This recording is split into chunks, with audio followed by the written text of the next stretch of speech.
Mesdames, messieurs, bien le bonjour et bienvenue dans la deuxième partie de comment faire une lampe sur roulette. Donc voilà, j'ai commencé à faire le support pour les deux phares.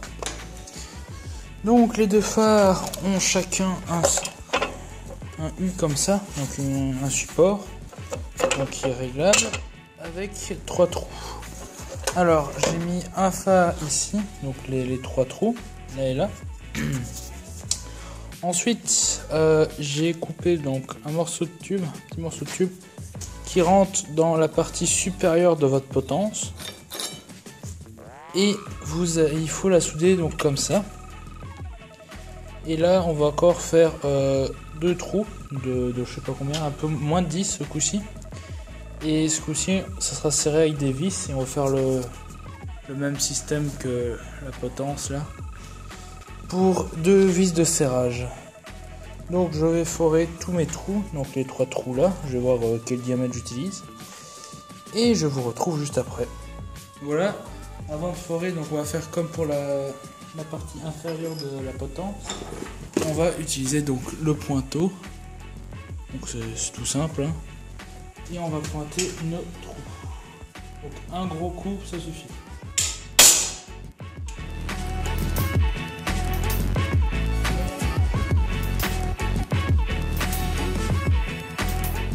Et voilà, vous avez fait vos points, vous avez pointé votre pièce. Donc après on a des petits renfoncements comme ça. Et maintenant on va passer à la partie forage. Donc j'ai pris une mèche de 6 pour faire ces trous. Donc voilà, notre pièce et on va forer. Donc n'oubliez pas les lunettes de protection. Alors là on n'est pas obligé de mettre de lubrifiant parce que voilà, ça c'est fin. Et c'est pas une mèche vraiment imposante. Allez, c'est parti.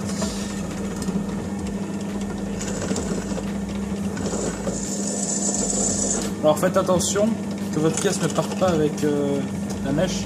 Ça peut vous faire très mal.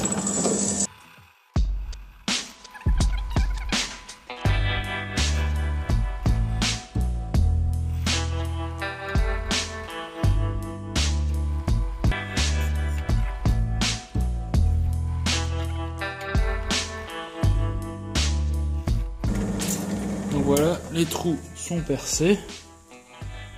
Voilà, c'est tout con. Alors ce que vous pouvez prendre, vous prenez une mèche un peu plus grosse et vous la passez comme ça pour enlever tout ce qui est bavure. Donc,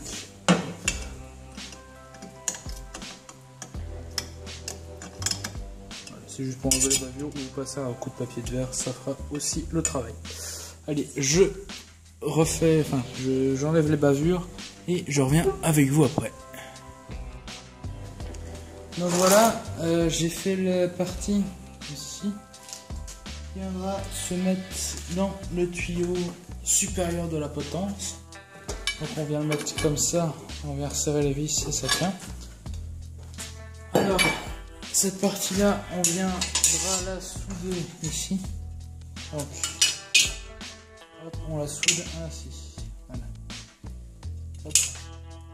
Donc pour souder quelque chose de très facile, c'est ces aimants là. Hop, on va essayer de le centrer un maximum.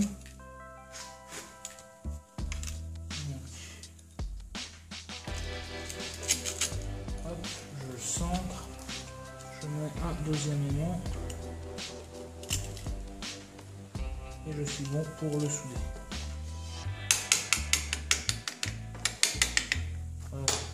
Je vais faire une soudure là et ça sera parfait. Faut que ça soit droit aussi, parce que si c'est pas droit ça n'ira pas. Donc je vais mettre mes équipements de protection et on est parti pour la soudure.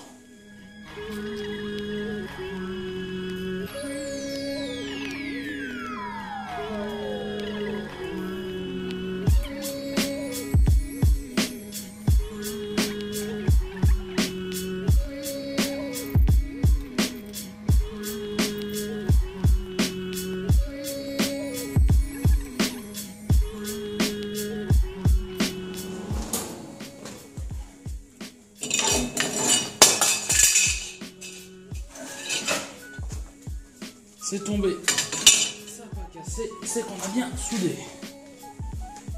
Hop là.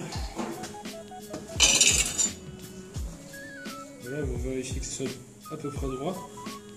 Donc voilà l'intérieur de la soudure. Donc là, je sais pas si on le voit, là on voit que j'ai troué. C'est pas grave, ça arrive. Le tube est très fin. On vérifie que notre tube supérieur rentre toujours dedans. Il rentre toujours dedans parfaitement, ça tient. C'est parfait. Donc maintenant je vais passer, je vais poser les fardes sur le support et on va mettre tout ça sur la potence. On va voir ce que ça donne. Allez, à tout de suite. Voilà, donc on va placer les phares sur notre support. C'est encore un peu chaud même si je l'ai refroidi. Donc je vais faire des trous de 6, du coup on va mettre des vis de 6. On va essayer d'en trouver des petites ainsi. On va en placer un. Hop.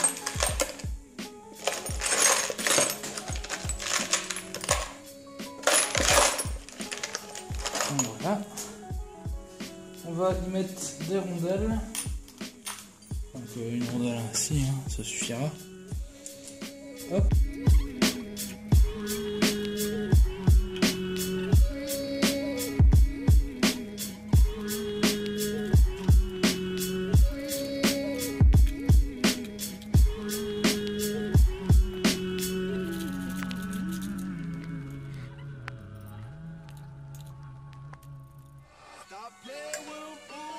Et voilà, votre phare est suspendu.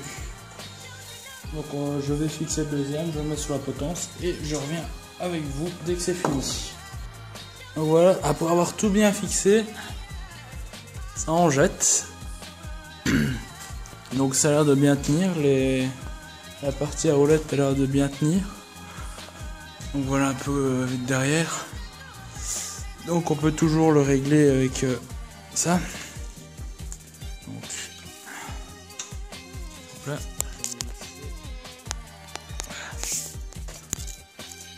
Oups. Désolé du pont bien pourri.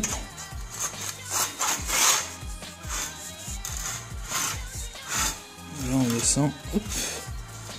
On resserre. Et on a un phare un peu plus bas. Et qui a à peu près la taille d'être transportable. Donc maintenant on va partir sur la partie électrique. Mais alors non, je vais pas tout pouvoir finir ça aujourd'hui. Parce qu'il me faut des fiches Faston à assertir. Donc les Faston, les fiches Faston, c'est ce qu'on vient enficher dans les interrupteurs. Donc on peut les souder, mais bon je préfère faire avec des fiches Faston. C'est plus pratique. Je vais quand même faire une petite partie électrique maintenant. Donc ce que je vais faire, et ce qu'il faut que je fasse. Donc là en dessous, je vais avoir un câble qui va sortir. Donc là comme ça, et qui reviendra là. Donc j'ai placé un boîtier juste là, avec les interrupteurs. Et le fil va passer donc à l'intérieur du gros tube, du petit tube, et va ressortir par là-haut. Et on va raccorder sur les câbles des phares. Donc j'espère que ça ira. Donc ils ont l'air assez bien centrés, ça tient. Je suis content. Allez, je vous retrouve après. Donc voilà, j'ai fait mes petites soudures. Donc avec le 5G, je crois que c'est du 2,5 ça, enfin faudra que je vérifie. Mais du 1,5 fonctionne, hein. Donc 5, parce qu'il y a 5 fils, hein, donc 4 fils plus la terre, G 2,5, donc G pour ground, c'est-à-dire la terre, donc là la terre. Donc je les ai soudés ensemble, donc comme j'avais 5 fils, donc 4 fils et une terre, j'ai décidé que je vais faire une coupure bipolaire. Donc mes interrupteurs, j'ai vérifié avec un multimètre, ils font des coupures bipolaires. Donc en gros les deux fils, ils vont être coupés avec l'interrupteur. Comme ça il y aura plus de sécurité, parce que safety first, parce que comme ça sera mis dans des endroits humides et tout ça, j'ai envie que ça soit un peu sécurisé. Donc là je vais les regrouper ensemble. Comme j'ai pas trouvé de gaine thermo rétractable assez grosse pour tout mettre dedans, je vais les coller l'un avec l'autre à la colle chaude, toile isolante, comme ça tout tiendra bien. Allez, je fais ça et je vous remonte juste après. Donc voilà, j'ai fini le travail de raccordement des phares. Donc là, je vais monter au max pour avoir la longueur du câble. Donc le câble va revenir ainsi. Donc faites-le un peu plus long, il va revenir ainsi. Il y aura le boîtier qui viendra se placer juste là. Donc j'espère que ça va bien fonctionner. Alors là-haut, je l'ai accroché, j'ai placé le câble comme je pouvais avec des colsons et tout. J'espère que ça va pas faire un incendie, mais normalement il n'y a aucun souci. Donc maintenant j'ai plus qu'à placer la boîte et mettre le câble dedans. Donc un petit conseil, si vous mettez la boîte comme ça, par sécurité mettez ce qu'on appelle donc des presse-étoupes, c'est ça. Donc le câble rentre par là et quand on resserre il y a un joint, quand on serre il y a un joint qui vient entourer le câble et ça évite tout ce qui est entrée d'eau et d'humidité, de poussière. Donc je vais passer, je vais déjà d'abord faire les trous sur mon boîtier, mettre les presse-étoupes et puis après voir comment je vais le fixer sur la potence. Allez, à tout de suite. Donc voilà, j'ai placé les presse-étoupes, c'est les mêmes à peu près. De toute façon on s'en fout, c'est de la récup. Bon, j'ai pas fait vraiment de mesure pour les placer, j'ai fait ça au pifomètre. Et ils sont à peu près centrés, c'est pas trop grave. Donc pour les placer, donc j'ai pris une mèche à bois, donc une mèche plate, une comme ça. Donc mes presse-étoupes faisaient 20 et j'avais qu'une mèche de 18, j'ai foré 18. Et on a fini à la main, comme à l'ancienne. Donc on viendra placer le couvercle ainsi, et c'est à ce moment-là qu'on se rend compte que le couvercle ne passe plus, s'il passe encore. Avec les deux interrupteurs, donc ils seront placés comme ça et comme ça. Hop là. Voilà, et ça on viendra le placer sur la potence. Donc là je vais faire les trous pour mettre les interrupteurs, ça je vais quand même un peu les centrer et je vous retrouve après. De toute façon, je vais pas pouvoir tout finir maintenant. Il faut que j'attende d'avoir des fiches fasten à sertir, donc pour pouvoir en ficher là-dedans pour avoir plus facile. Allez, à tout de suite. Donc voilà, j'ai quasiment fini le boîtier. Donc les presse-étoupes sont mis. Et puis ici, donc j'ai passé un coup de bombe de peinture pour que ce soit un peu plus propre. Et j'ai mis les interrupteurs derrière. Donc je vais pas filmer pour quand j'ai fait les trous, mais c'est simple. Donc imaginons que ça c'est votre face avant. Vous tracez vos emplacements et vous faites des petits trous. Donc avec n'importe quelle mèche, pas une trop grosse mais plutôt une petite.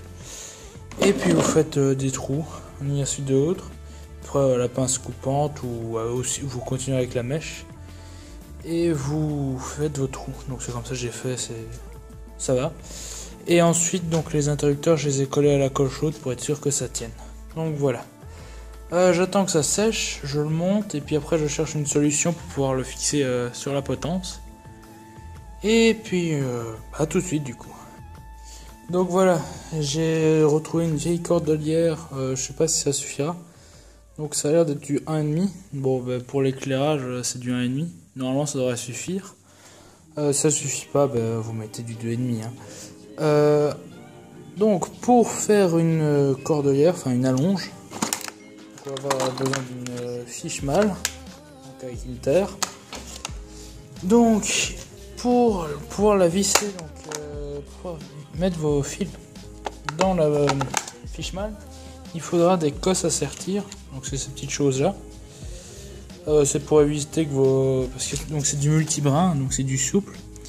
Donc c'est ce qu'il faut pour faire une allonge. Il faut pas que vos petits fils, donc les petits brins, on voit que c'est du multibrin, aillent dans tous les sens pour faire des courts-circuits et risquer d'avoir le feu. Donc je sertis et puis après je reviens vers vous. Voilà, le travail de sertissage est fini, donc ça ressemble à ça. Hop là, donc c'est tout simple. Donc on a une pince là.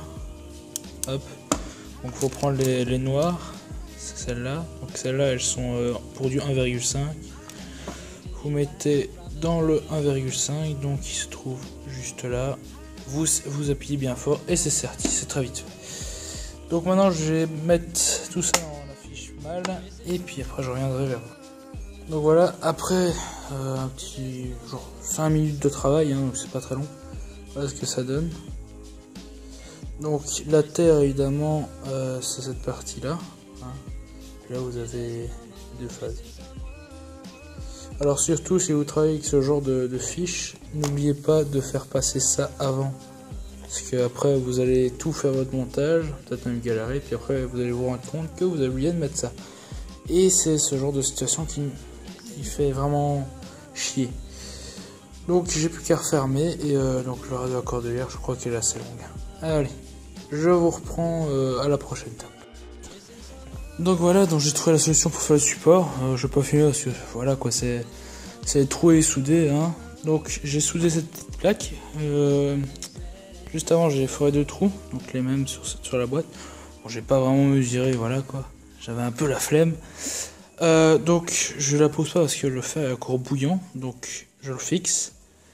Et le câble d'alimentation et le câble qui alimente là les phares vont revenir dans les presse-étoupes. Et ma face avant est sèche. Donc voilà ce que ça donne. Donc ça va se mettre comme ça, enfin ça n'a pas d'importance. Hop, voilà. On allume le premier, le deuxième phare et on peut. Donc je vais placer le boîtier dès que ça sera refroidi. Je vous montrerai le résultat et après il faudra déjà attendre d'aller chercher des fiches Faston à sertir, donc des fiches Faston isolées puisqu'on travaille en 230, hein. C'est pour la sécurité. Du coup moi je vous retrouve dès que j'ai mis le petit boîtier sur le support et puis après moi j'ai fini pour aujourd'hui et la machine du montage fera que pour vous de aujourd'hui à quand je recevoir les fiches Faston, ça prend quelques secondes. Allez, à tout de suite. Donc voilà, moi aujourd'hui je dois arrêter puisque il me manque les fiches Faston isolées pour la sécurité. Donc les deux phares sont montés. Donc comme ils sont descendus, donc voilà comment j'ai arrangé. Donc là j'ai fait les connexions avec la toile isolante. Enfin, j'ai soudé, j'ai mis de la thermorétractable, j'ai mis de la colle chaude pour que ça tienne bien et j'ai mis de la toile isolante pour couvrir le tout. Ensuite là j'ai regardé pour faire un truc un peu plus sécure. Ensuite au niveau du petit boîtier c'est clean. Bon, les boutons sont peut-être un petit peu de travers mais c'est pas trop grave. Donc il fonctionne. Donc là en dessous on récupère, donc il est tout dégueulasse, le 5G 2,5, oui ça c'est du 2,5, qui viendra se mettre là, comme ça. Et puis là il y a la cordelière d'alimentation donc qui est juste ici, donc on a fait juste avant, qui viendra rentrer, au pire c'est dans l'un des deux, hein. Ça tient, c'est propre, ça me plaît, et ça roule bien. Donc ce que je vais peut-être faire là maintenant, c'est peut-être juste peut-être mettre là une accroche pour pouvoir y pendre la cordelière. Donc je fais ça et je vous montre le petit résultat après et ce sera un autre jour pour moi. Allez, à tout de suite. Donc voilà, au niveau soudure je n'ai plus rien à faire, il n'y a plus qu'à raccorder électriquement, ça va prendre 20 minutes. Donc j'ai soudé ce petit truc là vite fait pour pouvoir accrocher la cordelière. Voilà quoi, c'est, vous prenez un carré, un petit carré comme ça, vous le pliez, vous le soudez, c'est pas compliqué. Donc le boîtier, tout ça, tout est bien. Donc j'ai plus qu'à attendre d'avoir les fiches Faston isolées pour pouvoir câbler ça. Allez.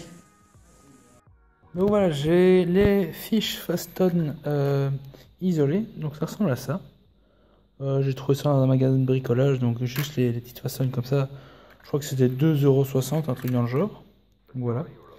Et pour les sertir, donc c'est à peu près la même pince, donc c'est celle-là. Donc on va pas utiliser cette partie-là, mais la partie qui se trouve juste là. Donc on peut voir que ça rentre. Ça, on appuie et ça sertit.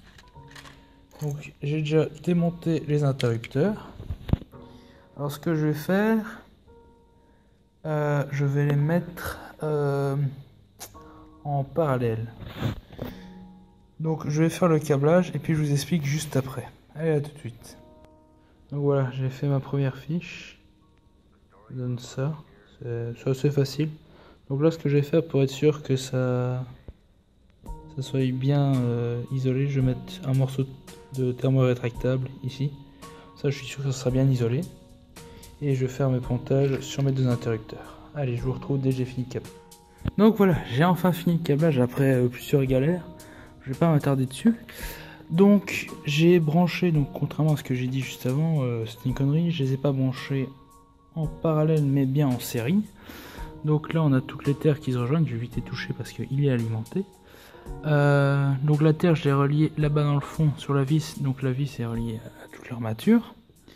Et sinon bah, le plus avec le plus, le moins avec le moins. Hein. Et donc hop, ça fonctionne. Je coupe. Le deuxième. Ça fonctionne à merveille. Donc maintenant je vais tout refermer et voir si ça fonctionne toujours. Donc j'ai eu un peu de galère avec les fiches Faston et tout ça parce que je suis pas très habitué. Sinon ça fonctionne, c'est ce qu'on voulait. Donc je remonte au sol et je reviens avec vous pour le résultat. Tout de suite. Donc voilà, j'ai mis un peu dans le noir comme ça. J'ai fermé le capot. Donc les témoins lumineux des interrupteurs s'allument. C'était pas prévu mais bon je m'en fous un peu. Au moins comme ça si on est vraiment dans le noir on sait où ils sont. De toute façon dès qu'on débranche de la prise ils s'éteignent. Encore heureux. Donc premier interrupteur pour allumer la première lampe. Là je viens de vous niquer les yeux. Donc j'ai remarqué qu'il y a une lampe qui est plus blanche que l'autre. Enfin, ça c'est pas encore trop grave. Donc les presse-étoupes ont bien servi. Hein. En plus ça retient le câble, donc si on tire dessus ça arrache pas ce qu'il y a à l'intérieur. Donc le cordon d'alimentation, la section est assez grosse, hein, donc apparemment ça consomme pas énormément. Et il n'y a pas énormément d'ampérage qui passe dedans, parce que c'est surtout l'ampérage qui fait chauffer les câbles. Donc projet terminé, fonctionne à merveille. Je vais pas le monter, hein, ça fait le même truc, enfin ça allume même en hauteur. Hein. Donc c'est ici que je vais vous laisser, j'espère que j'ai pas trop mal expliqué parce que c'est ma première vidéo. Donc je filme avec mon téléphone, donc la qualité doit pas être excellente. Donc moi sur ce je vous laisse et j'ai déjà des idées pour les prochaines vidéos. Allez à tout le monde.